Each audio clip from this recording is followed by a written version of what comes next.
Welcome to So and So, brought to you by Bernina, made to create.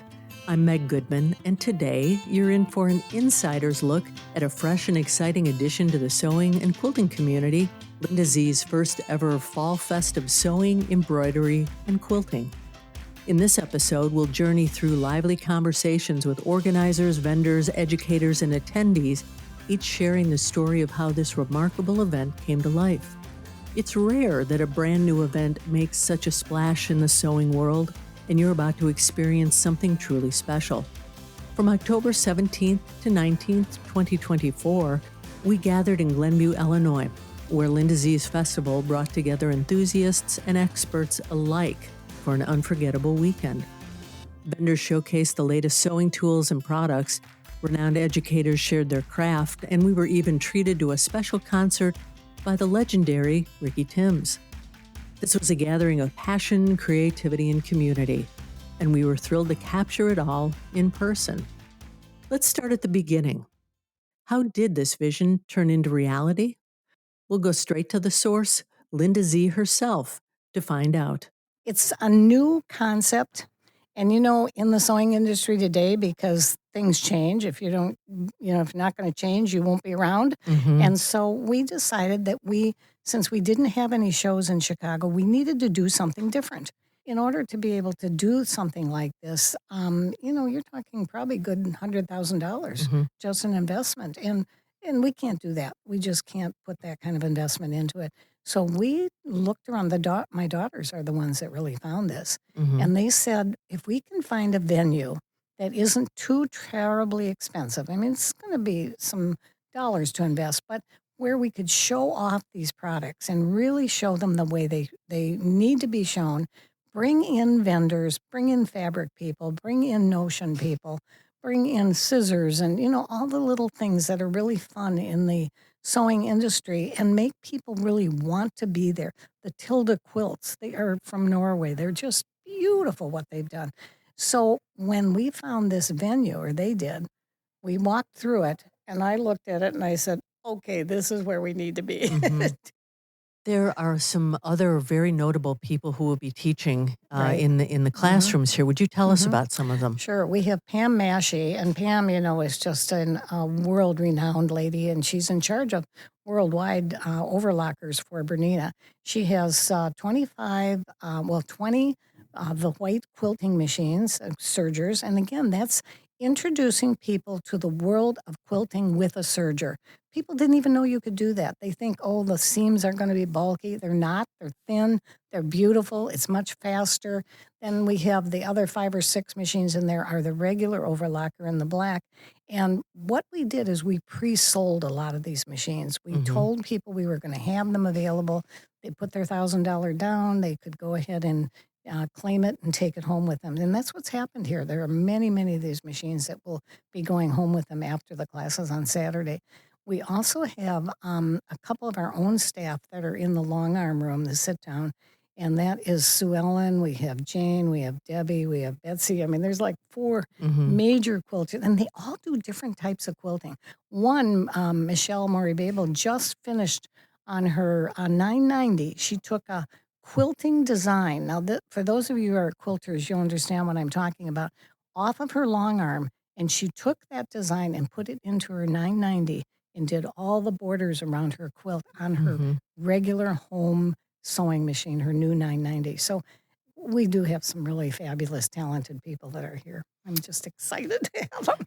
So it's not only tried and true, but you are bringing new applications for things that have been around for a long time. For a long time. Yeah. And this is a family effort for you. Your 2 daughters are involved. Your grandson is involved in this.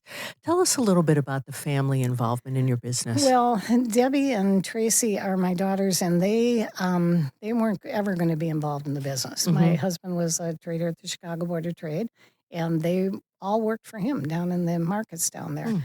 Until they got that little bug, and they had to be older, because once you get a little bit older, your creativity kind of changes. And they saw that there were some things that were going on that they wondered how mom could be making money in selling these big expensive machines. Who sews today? So they kind of came over and took a look at it. And Tracy was the first that got involved. Mhm. Then she got married, had babies, and then Debbie got involved. And she had lived in France for many years with her children. And then she moved back to the United States. And then Nikki, her son, moved back, and he took over all of our IT, our social media, our computer. We do have a video studio. That's why I want you to come and see. Mhm. It's really, really a fun place. And we just kind of took off, and that's the future. What made this event truly stand out was the fact that it was a family affair. We spoke with Tracy and Debbie, who shared the heartwarming story of their involvement and the local roots that made this event so special. Debbie and Tracy, not only are you sisters, but you are the daughters of Linda Z. We are. This is correct. Yeah. And thank you for No choice in that matter. Thank you for spending some time with Love you, us Mom. today. Good. That was smart. That was Okay. smart. I love you too. This is your all's first Fall Fest. It is. Whose idea was this? It was really kind of an organic thing. We just realized we didn't have any more quilt shows and other big sewing shows in the area in Rosemont or in Schaumburg, in Chicago. So we decided to kind of just create our own. So that it was just like a need-based wanting to get our community together in a sewing festival kind of retreat way and bring a vendor mall in and We didn't know what we were getting into We when we didn't. first had the idea. right. And the vendor mall grew and grew and kept on grew. growing, Well, and it's been it's really good. a labor of love, and we're really happy with the vendors that are here. It's notable. Thank you. You're represented by many awesome brands. You have we've met attendees from all over the place, from Canada, Mhm. from Maryland. Great. How long did it take you to put this whole thing together? When did you start on About a this? year ago. Mhm. Okay. Yeah, Mhm. it was in September, about a year ago. Yeah, Uh-huh. or a little over a year ago. And Mhm. we secured the venue in probably about a year ago. Yeah, Mhm. and signed the contracts in December. Yeah, so Mhm. it's been last year we signed all the contracts, and we're like, okay, now we have to start planning. Yeah, big time. Yeah, it was one of our assistants, Paula. She found this place because Mhm. she lives just 2 blocks from here. Mhm. In planning this, were there any things that came up that surprised surprised you? I'm thinking the answer is yes to that. Tracy. Yeah, just a The little bit. list is long. List is long. I mean, we pivoted on definitely many things. So, like one was the fourth classroom. We weren't sure what machine was going to go in, what brand. We Only have because they have top top of the lines that were lines. coming out, and were they Right. going to be ready in time? That was Right. the big So the exciting news about gamble. this summer and fall is that 2 top-of-the-line sewing machines came out, 2 big top-of-the-line. So Bernina 990 came out, Mhm. and also The the Brother Brother Avenir. Avenir, and we represent both of those brands. So Mhm. we were trying to figure out a way to have them both there, but the Avenir is not Baby Lock coming. Radiance did too, And but yeah. Radiance, of course, yes. Shout out to the Radiance. But it was just one of those trying to figure out what would be the best fourth classroom. We knew we had Bernina represented well in 3 of those other 4 classrooms, and Bernina was able to deliver their 990, so that And was only a great. couple other brands were really jealous that we Yeah. didn't get them into So a they're in our classroom. vendor mall. They're Come in our see vendor us. mall. That's correct. Yeah. Uh-huh. And you have some very notable people teaching classes here. Yes, we We do. do. Would you tell us And about in a the few of vendor those? mall, educators Yes. in the vendor mall. So And we have some live entertainment too. And no, seriously, we have Ricky Timms. He's sitting right by us, so we just had to give a Hey, shout out Ricky. to Hey, Ricky. Ricky. But it's very exciting. Ricky doesn't go many places, and to have him here is very special to us. Yes, And very much. he's doing a Saturday morning Locomotion gratified class that is going to be, I cannot wait to hear it. And he's doing a concert tonight. Yes. Yeah. So, and then Deb, who else do we have in the event in the We have Kate classrooms? Quinn from Westerly, So Right. Steady. We have OESDs in the house with Barb Yeah. Michael-Ichek. We Mhm. have SVP, Janome. Janome's in the house with some of their top educators. Right. Mhm. Amazing educators for them. We've got Floriani. Judy Friedenberg is here with Floriani. That's awesome. We Right. have the SVP clan. We have 3 really great educators from SVP Mm-hmm. representing Viking and Pfaff and Singer. And Laura Starr. and Laura from Starr. We have Emily, Irons. but I think you've interviewed maybe Emily from Laura Starr Mhm. already for this We podcast. have. That's wonderful. We love her. She's awesome also. Then in the classrooms, we just have Sylvain Yeah. and Bergeron. Yeah. Is that how Bergeron, I was going to say, because it's like a French name. That's true. That's and true. His class is so fun. I mean, it's such a beautiful room, and I just loved the way those 990s glow in that room. in It's that so pretty. room. And They then we are have Pam beautiful. Mashie in the serger room, We do. and we have Alexis Galloway in the brother room. And Tina Bartolome is in the booth of the brother booth. Yeah. She's an expert on all that is multi-needle Mhm. and all that is brother, really. Brother, yeah. Uh-huh. What's important to the two of you to have your attendees leave here with? What do you want them to think and to feel when they're done with the event? That the shows are not gone from Chicago. They're Right. still here. And to be inspired. Inspired. Yeah. To see all the amazing, how far the sewing machine, the serger, the long arm, how far they've come. Even from, like, I started in this business in 1991 after I graduated from college, and my mom's manager abruptly had to move away. And so I was like, I'll give you a year. Well, 33 years Yeah, later. right. Sure. Yeah, right. Yeah. Exactly. That's pretty I did funny. take some time off for my 3 boys. But anyway, it's just one of those moments where I couldn't even pick. I'm so glad my mom picked this business because it's such She a did great pick fit it. for everybody. Mhm. And even Nikki, My son. yeah, so we're multi-generational here. Mhm. And we all have our talents, and we really shine in different areas, and it's Gosh, really the cool. staff who put together this venue. Oh, we're not Shout worthy. out. We're not worthy Mhm. because everybody gave it their 150%. They Yep, really did. they did. And they were smiling. Yeah, there's like literally no During the- slackers on our It's team. amazing how Yeah. they worked so hard. Yeah, A lot of work to put this Yeah. together. right. Physical work. And when it came to the educators, Linda Z's festival gathered some of the finest in the field. Pam Mashie, Bernina's serger guru, guided attendees through creating a beautiful table runner. Sue Ellen Gerard showcased her long arm skills, and Tina Bartolome brought embroidery to life. Then there was Sylvain Bergeron, another Bernina expert, who shared his insights with attendees eager to learn from a master. You are one of the main educators here. Tell us about what you're teaching. Okay, I'm helping introduce to the customers here the Bernina 990, the new top of the line. And we're focusing on quilting because it introduces a lot of features, but that also include embroidery. So it's a lot of technology enhancements that basically in a few taps on the screen you get to benefit from. This event is new, kind of filling a gap in the Chicagoland area. Why do you think events like this are important to the community? Well, it brings people who may come across each other at the store once in a while. It brings them all in one place. So yeah, we say community, it's true. Also, it brings them in, say shoulder to shoulder with the staff on more than just a short visit to the store. So there's like 2 or 3 days to get, and then it brings them variety topics that they're interested in. And more than that, it introduces them to new stuff that they may have missed even while visiting the store. So they get to see what's new and available to them. We also had the chance to sit down with Alexis Galloway, a former industry outsider who has now become a beloved embroidery instructor. Her unique journey into sewing is both inspiring and relatable. Why did you choose that transition? I don't know if I chose the transition so much as the transition chose me. Okay. In 2019, there was a lot of Medicare cuts, and I actually got laid off. So after that, I just made the conscious decision to bet on myself. And after that, COVID happened, and nobody wanted to work in healthcare.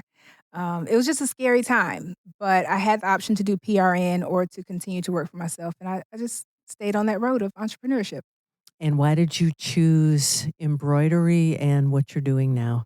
My mom taught me how to sew as a little girl, and then probably around high school, it was not cool to make your own clothes in high school in the 90s. So I abandoned the profession altogether. And then when I had my daughter in 2007, by the time she turned 2, so 2 years after that, my mom purchased an embroidery machine. We were all supposed to be learning it together. I'm the only one that really took to it. And I would take my items into my coworkers, the other therapists and everything. And I started stitching for them, selling to them. I don't know if anybody has seen the Easter bunnies with the ears and the name and the year on there. It's like the commemorative bunnies. I sold enough of those one year to take my daughter and I on a Disney cruise, and we had the beautiful balcony room. So Why is an event like this important to the sewist and quilting community? first of all, the community, the sewist community, I feel like is getting smaller and smaller. So bringing awareness to these types of events and also to the community of meeting new friends, meeting new stitchers, meeting new people that you can. My first embroidery event, I met a young lady and we've been friends ever since. That was probably about 10 years ago. And just finding like-minded people. If you're paired up together at a machine, you may not know the person when you start off. By the end of the class, that's your new bestie. You've exchanged numbers and you can have a stitch buddy. Of course, no event would be complete without a show-stopping performance.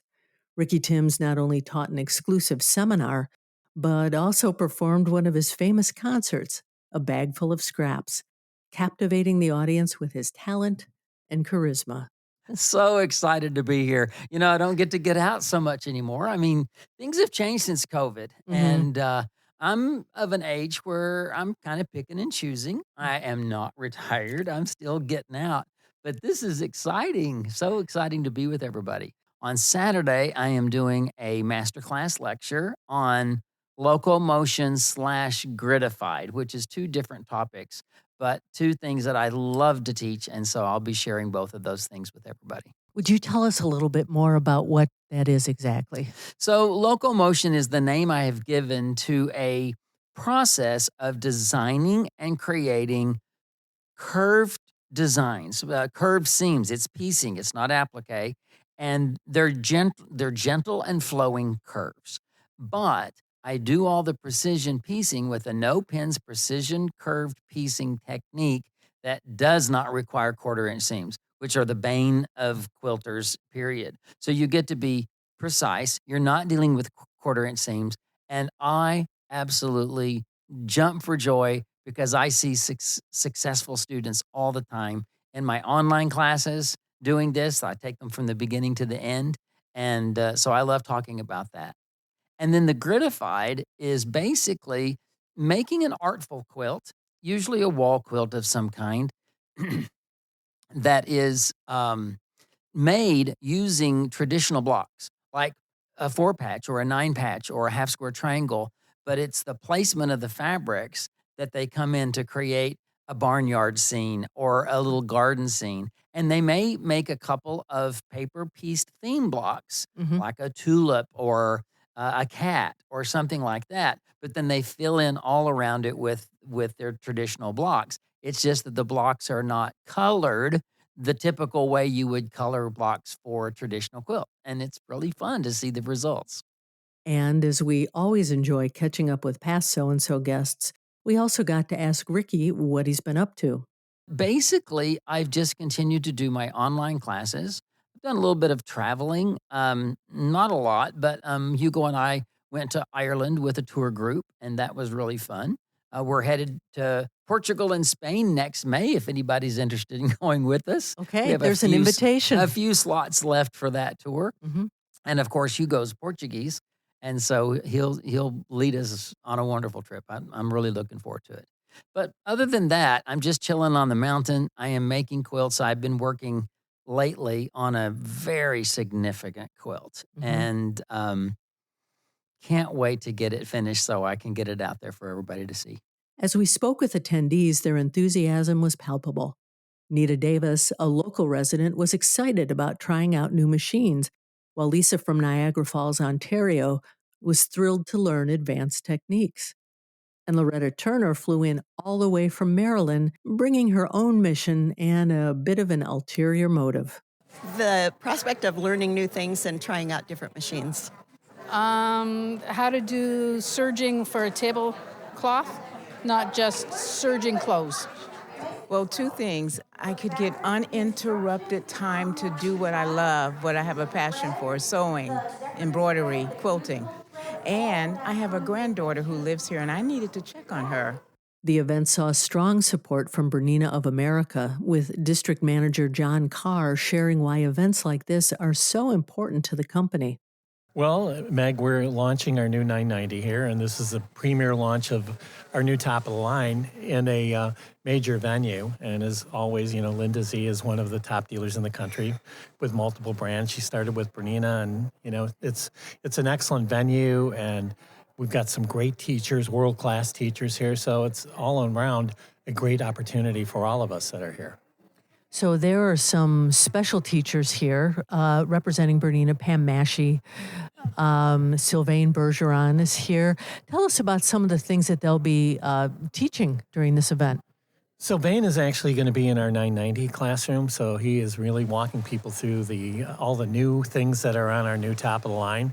And he's got him doing a panel that's going to show different stitches and different functions and the new things that are on this new top of the line. So I think they're going to go through a little fun exercise and getting their feet a little bit wet and getting them interested in the new product. So it should be fun. So far, everybody's been having a good time that I could see.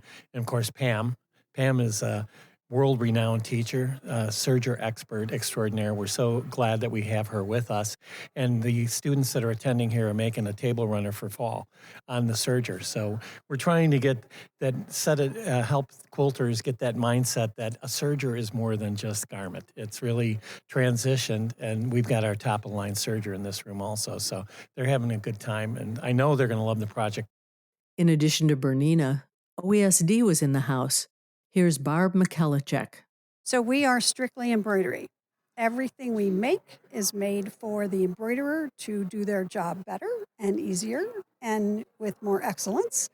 So specialty things like stabilizers and felt and vinyl, all of that is a whole different quality than what you can find out there in general. Why is a new show? There's a lot of shows out there, and this is a new one. It's small, it's regional, though people have come from pretty far. Why are events like this important to the sewing and quilting community? Wow, that's huge. Sewers are visual and they're tactile. So they want to see and touch, not just a picture, not just a video. So it's super important to come to events like this and be able to do that and get inspiration, because people do things that we've never thought of, and now we have inspiration to do different kinds of things. And some of the big shows are no longer happening, the big quilting shows that I used to go to see that kind of thing. So they've dwindled a little bit, and Linda's trying to pick up that slack. And of course, Laura Star was represented as well by Emily Dunlap. Why is it important for Laura Star to be among the people who are exhibiting here? So as with the other machines and equipment that's here at the Fall Festival, Laura Star is a great product that really requires some hands-on experience to understand the benefits of the product, the advantages, and why it'd be a great product for people to have. So the hands-on available option at the Fall Fest is just a great experience to use all the equipment here. After 3 incredible days of learning, networking, and growth, Ricky Timms perfectly summed up the spirit of the festival. This wasn't just an event. It was a chance for a community to come together to celebrate and to create something greater than the sum of its parts. I'm in it with everybody else. I'm just here to learn and share and inspire and grow and be a part of the best community in the world. Quilters are just the absolute best. So how could I not want to be here and rub shoulders and have fun and hugs and kisses and the whole thing? That's the best part. Yeah. So all in all, the time and effort were deeply rewarded by the attendees' enjoyment of the event and exuberance in what they had learned. Linda Z., why is this important? Well, I just feel that these events are what makes the consumer really see what is happening. It's one thing to come in and buy a sewing machine, but a sewing machine by itself is not something that's going to really, some people maybe give a little bit of creativity, but we really are trying to get that community sense, and people love community. We got so much away from it during the COVID days, and we saw the toll that it took on people. I mean, it truly did. And our community is coming back, and I think that's what's really wonderful. And these events, they see each other, they relate to each other. Somebody will say, I did this, another one will do this, and they feed off of each other. So I think events are really crucial. And Linda, what is the biggest gift from those who shared these days with you? And do we have another event to look forward to next year? They had the biggest smiles on their face. People were telling me when they walked in the door, I couldn't sleep last night. I was so excited to come here. And I went, well, we didn't sleep, but you didn't sleep. So it was really kind of fun to see. I think there's a real strong possibility we will do this again. Linda Z's first ever Fall Festival of Sewing, Embroidery, and Quilting. A labor of love embraced with gratitude and a memory sure to last until the next one. Our thanks to Linda Z and her incredible team for letting us be a part of this journey, and to everyone who shared their time and stories with us. If you're already dreaming of next year, mark your calendar. Fall 2025 is just around the corner. Well, there you have it, another story about people just like you. People for whom sewing and quilting is so much more than a hobby, it's a way of life and a connection to something bigger. If you know someone you think has an outstanding story, a story that should be shared on this podcast, please drop me a note to meg@soandsopodcast.com or complete the form on our website. Be sure to subscribe to, review, and rate this podcast on your favorite platform, and visit our website, soandso.com, for more information about today's and all of our guests. That's SEWANDSO podcast.com. And finally, I want to thank Bernina for making this program possible. I'm Meg Goodman, and I look forward to you joining us next time on So and So.